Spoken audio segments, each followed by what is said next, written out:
In this video, I'm going to go over exactly how I do product research for selling on Walmart.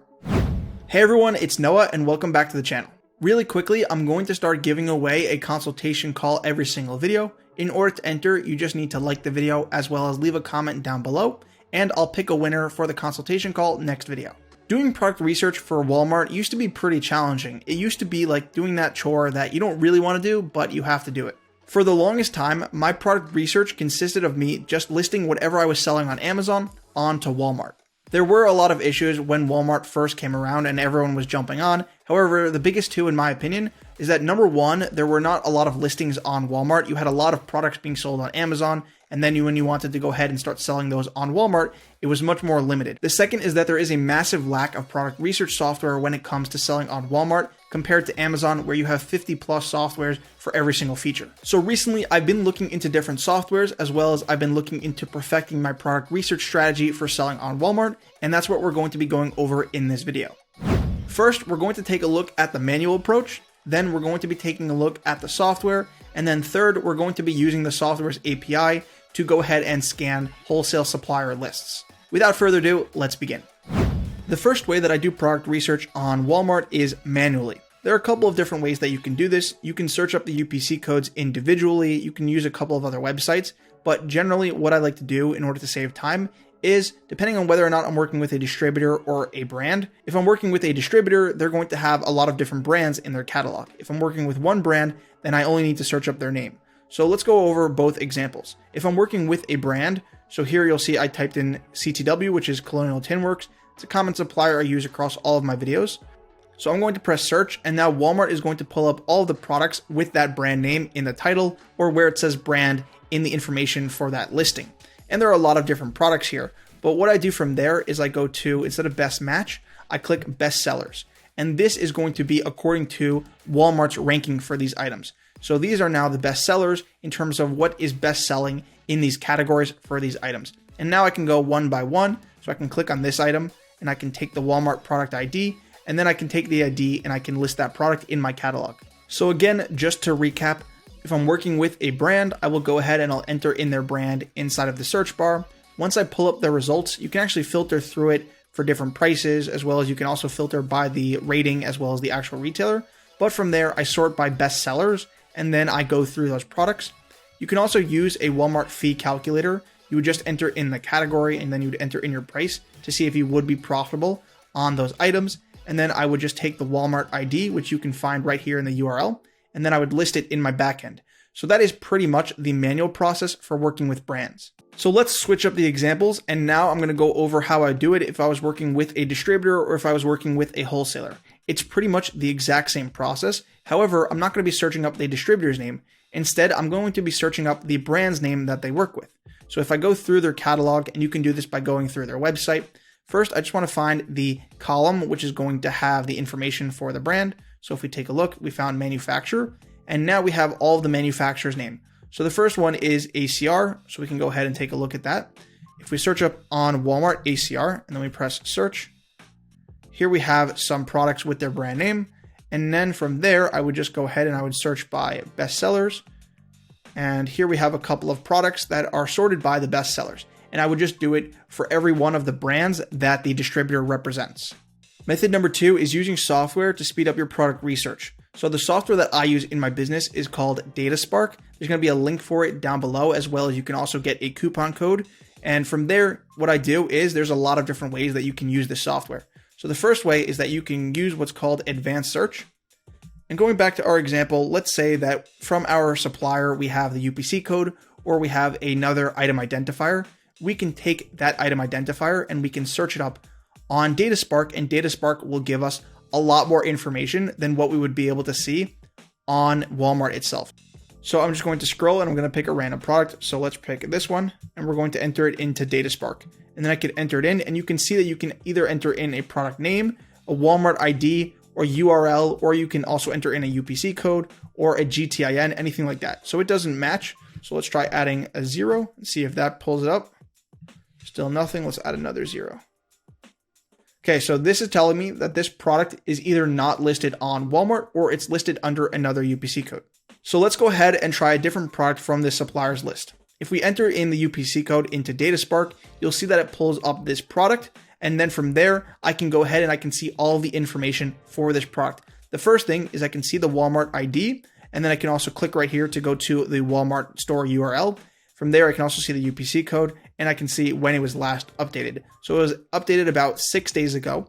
And then from there, I can see the price change history, as well as also if I click the view history, it's going to give me a lot more information. So when I open that up, the first thing that it's going to show me is it's going to show me the 30-day sales estimate. Now, it's not as fine-tuned as Amazon's with their bestsellers rank system. However, this is still a better estimate than you will find on any other software. So this item is doing between 154 and 495 sales a month, which is good information to know, because if I wanted to buy this item in bulk, or if I wanted to send it into Deliver or WFS, now I know potentially how many items I should order. Moving down, we have the history tab. There's a lot of information here. First, you have the price on the left. This is going to show you the price fluctuations for the product. Underneath that, you have the dates, and then you have the sales rank of where it's ranking. So there's a lot of information, and we have to dissect this. First, you have the installation and services. That is just the overarching category. Here we have the buy box in the green. So if we track the buy box, and you can specifically just look at different things. So let's drop everything else and just look at the buy box. So we see the buy box price has been $99, and then in March, it was hovering at around $81.94. So you can track the sales price history. And this is also, again, going to allow you to know, will you be profitable? Was it always at that same price? Will you have to lower your price eventually? This is really crucial information. The other thing to know is just sellers. So if we take a look at sellers, we can take a look at the number of sellers on this listing. So here we see the highest was 14. Currently, we have around 4 sellers. So it seems to be the average is around 6, but this is, again, crucial information that you need to know when you're doing product research. The last thing I want to take a look at is going to be the sales rank. So if I click on the sales rank, and that's the only thing that we have up right now, on the sales rank, we could take a look at how well this item is doing on Walmart. The higher it's going up, that means the worse it's doing. So we want to see this number coming down. So you'll see right here, this item was not selling for a while, and then it dropped, and currently it's actually been selling much better than it has in the past. And then it started to not sell, and then it went down and someone bought it. So you'll see that you can actually track all of the sales when this item is on Walmart. The last tab that you have is going to be the data tab. In the data tab, you can see the buy box statistics. You can see when Walmart is on the listing, what percentage of the time they are in the buy box, their average price, and the last time that they won, as well as you can also see other third-party sellers that are on the listing.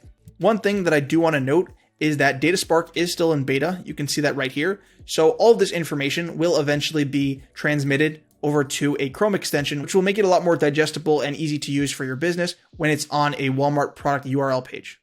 So that's how you can use it to look up specific URLs. As you saw before, when I remove that, I can search up by a product name, a Walmart ID, a URL, or even a brand. So let's say, for example, I have a supplier with Nerf products, or I want to source Nerf. If I just search up Nerf, it's going to pull up all of the Nerf products. So let's search that up and press search, and then let's let DataSpark do its thing. So DataSpark is going to pull up all of the results for Nerf, and here we have a bunch of products. Now, this might only be useful if you're doing retail arbitrage or you're doing something along those lines. However, for my business in wholesale, what I do is, similar to how I did manual research, I could just search up the brand. So if I search up Colonial, and then I put Tin Works, or if you're searching up a brand from a distributor or anything like that, this is another thing that you can use it for. So when I search in the brand name, it pulls up a lot of different results for that brand, and you can see a lot of items from CTW. In order to see all of the information, I would have to click into the view history. However, like I said, it's still in beta. So in the next version, you're going to be able to sort through this information, and you're going to be able to sort it by bestsellers. You're going to add your own parameters for the estimated sales every month. So that's the first feature, which is called Advanced Search. API documentation allows you to tap into DataSpark's API. Then you have barcode scanner. So if you're doing something with retail arbitrage, you can scan an item by its barcode and it'll pull it up on Walmart. Next, you have bestsellers. So if you click on bestsellers, you can actually search by different categories and it'll show you the bestsellers in each of those categories. So for example, let's pick a random category. Let's go to office supplies. So it's going to pull in the tens of thousands of products inside of office supplies. You can also sort through it inside of DataSpark. You'll see they give you the 90, the 30, the 180-day average for the rank, the price, all the different sellers. So it's similar to Keepa in that regard. You also have the star rating as well as the category. The other great thing is that you can also export this data. So if you wanted to export it into an Excel sheet and then you can manipulate it there, you can do whatever you want with it. That's another really good thing about DataSpark. The next feature is the Category Explorer. I don't really use this feature that much for wholesale, but what you can do is you can just go to different categories and then you can click on the icon right here to go to the Walmart page and it'll pull it up and it'll show you all of the products in that category. So the one at the top is the best seller. This Crazy Art Timeless Creations coloring book is the #1 seller in this category. So this might be useful for, again, retail arbitrage sellers or other business models, but personally for wholesale, I haven't found it as useful. Lastly, we're going to be talking about the third strategy for product research. This is the one that I mostly use in my business, and that's going to combine my product lists as well as resources. So let's talk about my product lists first. With product lists, what you can do is you can create a new list, and then you can go ahead and you can enter in either your UPC codes or your Walmart IDs. DataSpark will gather the information for those items, and it'll tell you all of the different data points for the items that you're looking for. So let's go ahead and set one up. So I already have one called test, so we can call this one test 2, and then we can do a list of UPC codes, and we can do direct input. But if you did have a file, then you can just do it there. But let's go ahead and just take some random number of UPC codes, Command C, and then we're going to go ahead right here, and we're going to save lists. Now, DataSpark is going to scan that list, and it's going to go ahead and run the numbers. So let's take a look at the UPC codes that we scanned. Of those UPC codes, 2 of them were not able to be found, which means they are not listed on Walmart. There's no listing with those UPC codes. Of the other ones, everything with a picture, that means that it's listed on Walmart.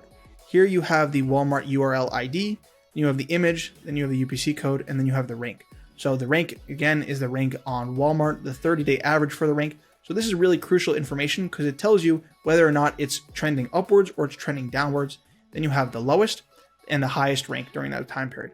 So here you have the increase last 30 days and a lot more useful information. Next, you have the price. This item's selling for $91.90. You have the average price over the time period. Then you have the lowest and the highest, as well as it goes on. You have the rating, the offers on that, the new reviews in the last 30 days. So a lot of crucial data points that you want to pay attention to, as well as you can also download this information. So if you wanted to, you can create a new list and then you can upload your supplier's catalog and you can go ahead and you can scan their items. This will show you what items are actually selling on Walmart, as well as this will also show you all of the data so that this way you can see which items are good sellers and know which items you should prioritize and list first, as well as potentially which items you should buy in bulk and also use for WFS. So the most crucial piece of information is going to be that 30-day sales estimate. This is more on the high side. So even though it says 1,493 for this listing, I would still err on the side of maybe this is doing about 500. It's not perfect. They are always fine tuning it. And like I keep saying, it is still in beta, but this does give you an estimate of what's selling and what's not, as well as if you wanted to, you can also go into the product ID page and you can see the sales rank and see when it's dipping to track the sales. Lastly, I want to talk about the resources section. Here you can go ahead and you can download several different spreadsheets that DataSpark has provided. So the first spreadsheets are going to be a comparison between the top 1,000 items on Walmart, and then it's going to show you the information for those items on Amazon. This is going to be helpful for dropshippers as well as people who do retail arbitrage. So let's take a look at that to show you how you can use this in your business. So let's take a look at the home category. I'm going to download that. So I'm going to open it so you can see what the file looks like.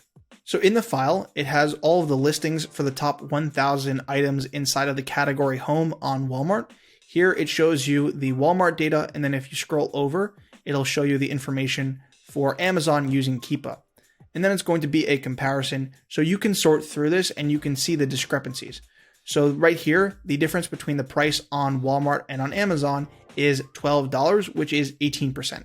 So personally, I don't really think that's enough to make a lot of money, but here we have where the price is $64 different, and then it's a 55% price difference. So if you were drop shipping, this might be a good item to source. And you can also set filters to minimize the items so that this way you can hone in on the items that are going to match your criteria.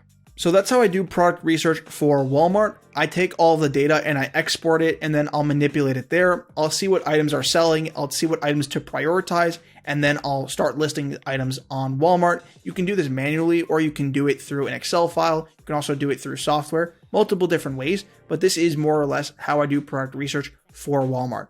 On screen, you'll see the prices for DataSpark. They do have a free account that you can sign up for, and you can still access a lot of the data. So I definitely recommend signing up for that. If you want to try the DataSpark Basic or the DataSpark Power in order to see sales estimates, then you can also use my code in order to get 50% off for your first 6 months using it.